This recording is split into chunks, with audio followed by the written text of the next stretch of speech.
Oke, Kak Berbi, terkait nama Kak Berbi yang mungkin sekarang udah banyak banget nih orang berpikiran bahwa Kak Berbi ini adalah seorang pelakor ya, istilahnya perebut HP orang lah istilahnya. Nah, mungkin bisa dijelasin nggak sih Kak, kronologisnya, awal mulanya seperti apa gitu, seperti itu bisa dijelasin nggak sih? Oke, kronologisnya awal muasal kenalnya aku itu adalah ketua Sri Kandi di salah satu organisasi Laskar Merah Putih, di mana kita pada saat lagi rapat itu tiba-tiba ketum aku memperkenalkan, oh ini ada suaminya Sinta kan gitu. Terus aku perkenalan di sana. Setelah itu suaminya DM aku gitu kan, Kak tolong dong aku di follow, nomor telepon kakak berapa. Karena memang ya aku pikir biasa kan orang minta di follow segala macam, aku follow, tukeran telepon, akhirnya di WA lah aku sama suaminya ada. Nah ketemu lagi, ngobrol kita berteman, ketemu lagi sama Sinta di salah satu acara di Polda Metro. Waktu itu ada Sunan Kalijaga juga, ada Tessa Kaunang juga. Terus aku ditanya dari acara Polda itu, kita sama-sama ke Deluka Cafe di Senayan.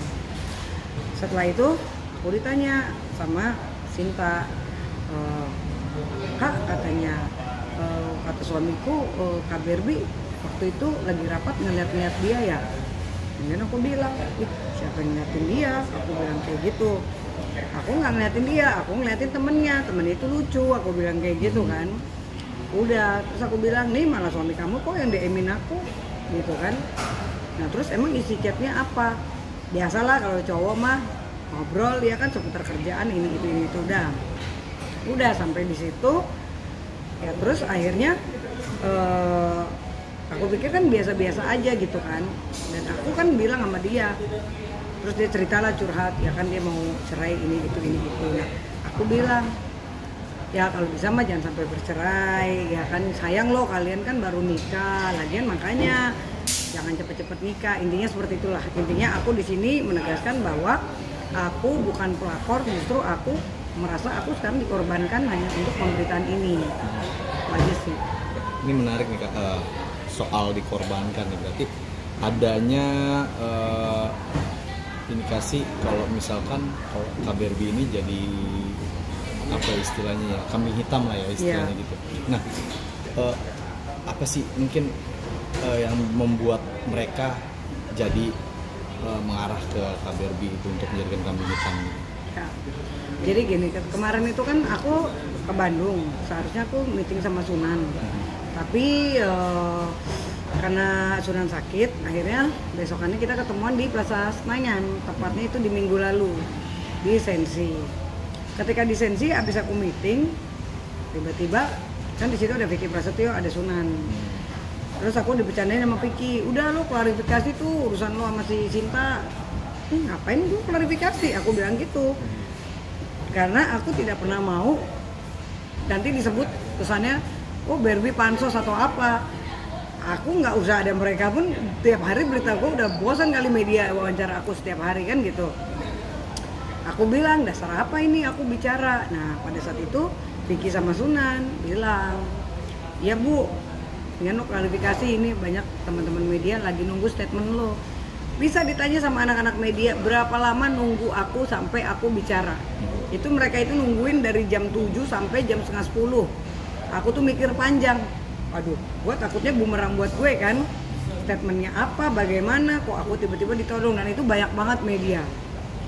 Oleh karena Sunan bilang, udah Bu, lo klarifikasi aja.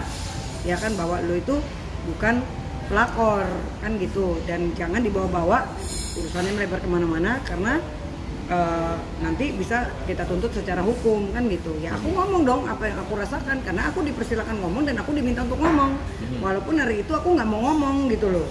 Karena aku males gitu, playing victim drama-drama seperti ini gue paling males gitu. Dan satu pihak kan gue juga pengacara, bukannya orang bodoh gitu loh. Jadi aku akan berstatement sebetulnya ketika memang jelas nama aku dibawa kan gitu. Kalau ini kan enggak. Oleh karena Sunan yang bilang aku klarifikasi, dan pada saat itu ada Vicky dan banyak anak-anak media, ya akhirnya aku bicara. apa yang aku rasakan. Aku bilang, loh saya tidak ada hubungannya, kita ini semuanya berteman. Justru aku pengennya mereka itu baik-baik aja, intinya seperti itu. Nah dari situlah tiba-tiba kan bermunculan ini itu. Tiba-tiba si Sinta juga WA aku, Kak ini maksudnya apa ya? Justru saya yang harusnya bertanya, maksud kamu apa, kan begitu.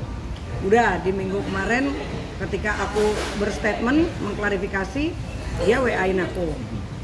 Aku bilang tanya aja Sunan, aku bilang gue nggak ikut campur, intinya gue disuruh bicara ya gue bicara apa yang gue rasa. Tadi siang tiba-tiba gue di WA lagi, Kak stop ya Kak klarifikasi tentang aib rumah tangga aku. Lah terus aku bilang, loh aku di sini wajar dong aku membela diri. Ketika aku ditanya media ya gue jawab, karena kan sekarang akhirnya kan orang akan bertanya-tanya. Orang berpikir, wah ini si Barbie ini beneran pelakor atau tidak. Aku belum buka semua loh, aku bilang tadi. Dan kamu juga ada salah sama saya, tadi aku bilang di WA. Ya kan, kamu begini poin 1, begini poin 2. Dan dia pun sudah mengakui tadi di WA. Jadi aku bilang, kamu jahat gak sama saya? Iya Kak, abis gini, itulah isinya. Sampai akhirnya aku dituduh dia bahwa aku pansos lah untuk berita aib rumah tangga dia. Ya marah dong aku gitu loh. Jadi di sini aku tidak terima. Kalau lo bilang gua pansos, pertanyaannya lo bisa mendalilkan, lo harus membuktikan. 1, pansos dengan aib rumah tangga. Kalau dari kemarin gue tidak diwawancara media, berita gue sunyi dan senyap, tiba-tiba sekarang media nguber aku hanya karena urusan rumah tangga kalian, mungkin bisa dikategorikan pansos, bener kan? Nah gue dari kemarin gue sendiri aja udah rame. TV juga kemarin siang juga manggil aku gara-gara aku di tandem nyanyi sama Tessa Mariska kok. Justru berita dia belum sampai TV yang ngundang kan gitu, baru media-media infotainment sama online. Terus kalau aku pansos, dari mana gua pansos? Justru aku bilang, justru kamu yang jahatin aku gitu loh. Bukti gua semua punya dan dia juga tadi sudah mengakui kan gitu. Langsung akhirnya dia udah kemaluan hati, langsung dia blokir aku. Seharusnya dia ini berpikir, gue ini lawannya atau bukan. Pantas nggak seorang dia gituin aku. Nah aku kan belum buka semua nih ke media. Tapi aku akan menempuh jalur hukum gitu loh. Ketika dia tidak mengklarifikasi dengan segera gitu. Karena apa? Karena dia sudah melakukan hal yang diduga pidana. Karena apa? Ada satu yang aku belum bisa cerita gitu loh. Dan hanya dia yang tahu. Bahkan mungkin pengacaranya, ya kan? Nah jadi saat ini karena aku dikejar-kejar media dan aku bukan tipe orang yang sorry ya, mungkin ada artis yang no comment, gue bukan tipe orang kayak gitu. Aku di sini gue artis, gue pengacara, hidup aku nggak pernah settingan, ya kan, hidup aku juga tidak bisa dikendalikan orang dan jangan pernah membawa persoalan lain, apalagi aku dikait-kaitkan dengan segala sesuatu yang nggak banget gitu loh. Kecuali kalau gue dapat rumah dari suaminya, atau gue menggoda suaminya, atau gue dapat keuntungan dari suaminya. Dan sampai aku beberkan, justru ada hal yang sebetulnya tidak pantas seorang istri menyuruh gue untuk melakukan sesuatu terhadap suaminya, kan gitu. Jangan sampai gue ceritain semua, kan gitu. Jadi aku menghimbau saat ini karena berita ini udah naik dan udah rame, seperti kayak sekarang, bukan aku yang ngundang media kan gitu, tapi media yang kejar aku bertanya, wajar dong.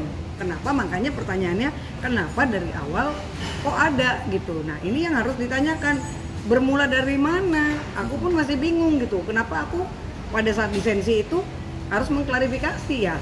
Karena aku kan jelas dong apa yang aku ceritakan ya, karena Sunan Kalijaga yang minta aku dan Vicky Prasetyo minta untuk udah Ber, lo klarifikasi aja tuh kalau lo bukan pelakor, kan gitu. Ya seperti itu gitu.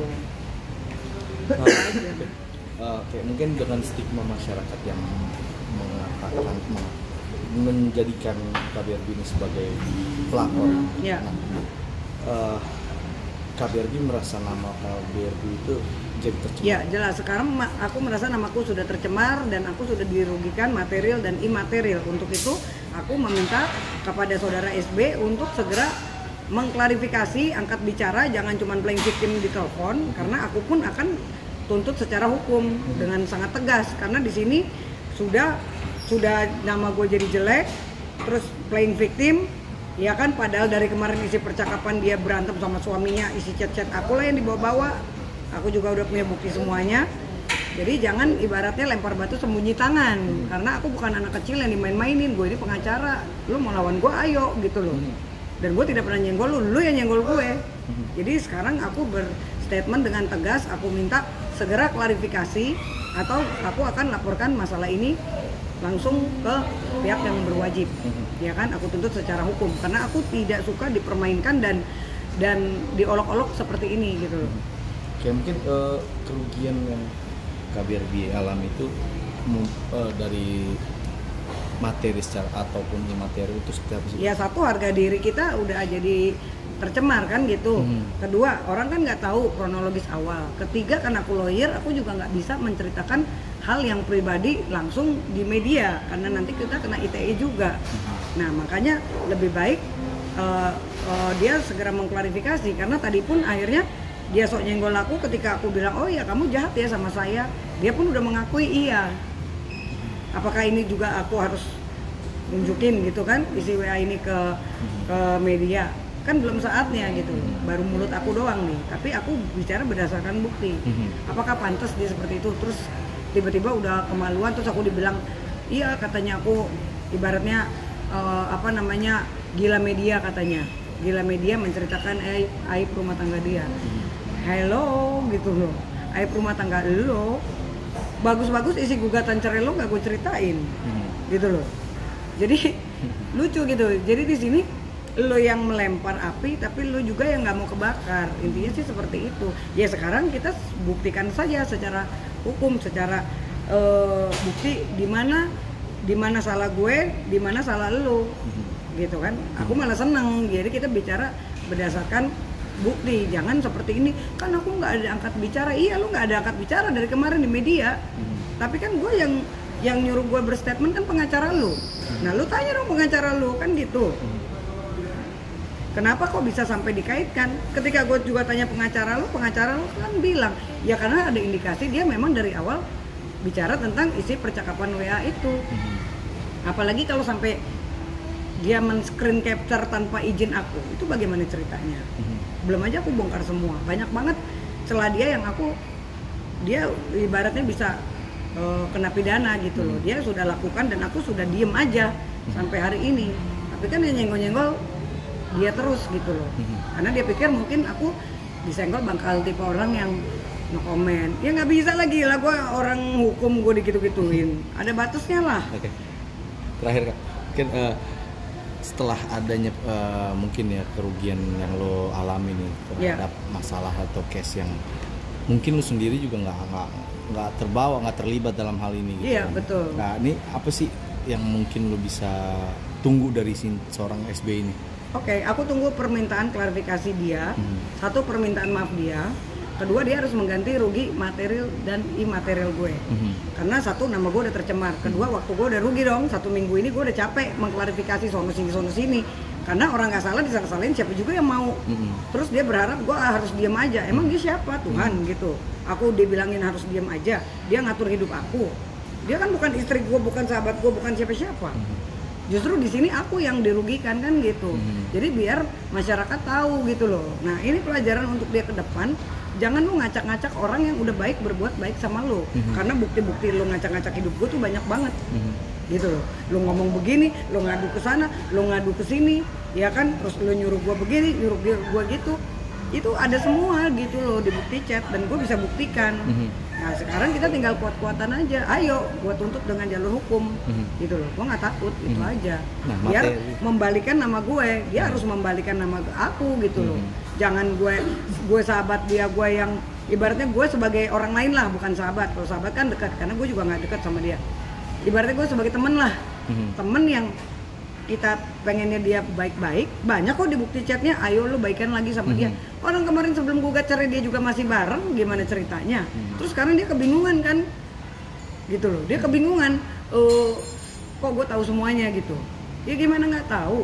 Terus lu gugat cerai laki lo jelek-jelekin lo, ini lo itu. Sekarang sampai kemarin kan Sunan sendiri juga aku udah bilang, Sunan, bilangin tuh ya, hati-hati kalau senggol-senggol gua. Makanya ketika kemarin sidang, akhirnya kan Sunan juga udah nasehatin dia, lu juga salah, lu jangan kayak gitu. Berbi itu wajar, udah diingatkan sama Sunan, bahkan sampai tadi pun Sunan juga sudah tegur. Tapi nih orang ditegur ya emang kayaknya perlu dikasih pelajaran gitu loh. Ya, jadi saat ini tugasnya dia, karena dia yang sudah berani melempar, ya kan, nggak mungkin juga Sunan akan nyuruh aku berstatement kalau bukan dari dia, kan begitu aja logikanya. Nah itu bisa ditanyakan langsung ke kuasa hukumnya, bisa langsung diklarifikasikan langsung ke orang yang bersangkutan. Kalau aku udah cukup sampai di sini, aku bicara, aku membela diri aku karena aku di sini merasa korban, udah cukup aku berstatement seperti itu. Nah gitu. Terakhir tambahan dikit nih Kak Berbi. Kalau seandainya ini maksudnya dikasih tenggat waktu berapa lama? 1 kali 24 jam sih. Karena aku mau keluar negeri hari Selasa. Ya kan, jadi kalau sampai ini kan hari Sabtu, oke berita ini tayang katakanlah besok, gue tunggu sampai Senin. Senin malam dia nggak bicara, aku tinggal pakai lawyer, walaupun gue pengacara juga, tapi kan gue mau pergi nih. Ya kan, gue tinggal bikin surat kuasa untuk aku tunjuk lawyer untuk ngurus ini semua. Ayo kita buka-bukaan. Di sini udah jelas kok. Banyak beberapa celah-celah dia melakukan kesalahan terhadap aku. Gak apa-apa, aku lebih seneng. Itu namanya gentle gitu loh. Jangan kayak begini, tahu-tahu tadi gue diblokir sama dia, ya kan? Kan lucu. Belum aja aku keluarin semua, tunggu aja. Makanya aku sih senyumin aja. Lo mau bermain-main sama gue, aduh, gue bukan lawan main dulu. Hati-hati Bu, kalau yang namanya kita nyenggol-nyenggol orang, apalagi lo sudah mengacak-acak, mengadu domba gue dengan circle gue sampai gue diblokir sama orang lain hanya karena itu dari dia sendiri. Apakah itu temen yang baik? Itu aja. Jadi inilah makanya nggak apa-apa. Kan ini udah keburu nanggung kan, udah konsumsi publik. Ya sudah, aku juga punya hak dong. Jangan dia kayak tadi dia WA aku, kan aku nggak ada statement. Ya lu nggak ada statement tapi kan semua udah arahnya udah ke gue. Ya sekarang harusnya dipertanyakan lagi, kenapa itu disensi, kenapa gue yang harus angkat bicara. Yang nyuruh kan lawyer lo tanya dong sama lawyer lo kan gitu. Oke, terima kasih banyak Kak Berbi. Thank you.